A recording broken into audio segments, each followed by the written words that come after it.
হাসান, খালেদা জিয়ার চিকিৎসায় চীন ও যুক্তরাজ্য থেকে বিশেষজ্ঞ দল এসেছে কিনা, আর চিকিৎসাধীন সহ মানে সার্বিক পরিস্থিতি জানাবেন আমাদেরকে। ধন্যবাদ আপনাকে। আমরা দেখছি যে গতকালকে আমরা নিশ্চিত করেছি যে চীনের এবং যুক্তরাজ্যের যে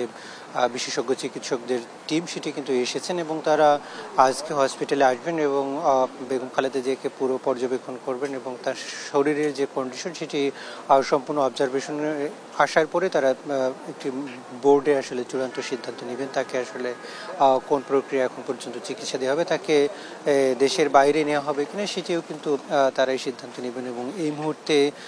তার যে শরীরের অবস্থা সেখানে কোনোভাবে ফ্লাই করার মতো সুযোগ আছে কিনা সেটিও কিন্তু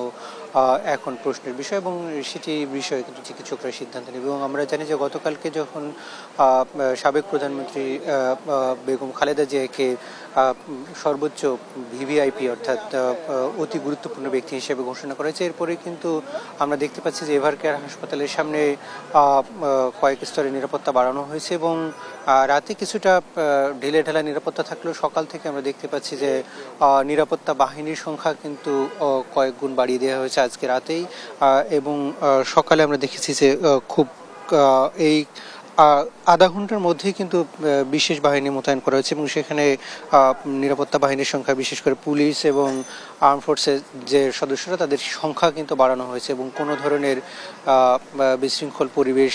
গত কয়েকদিনে আমরা দেখেছি যে বিভিন্ন প্রান্ত থেকে বিএনপি সহ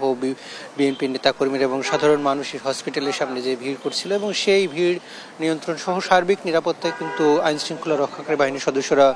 এখন পর্যন্ত সর্বোচ্চ তৎপরতার সাথে এখানে অবস্থান করছেন এবং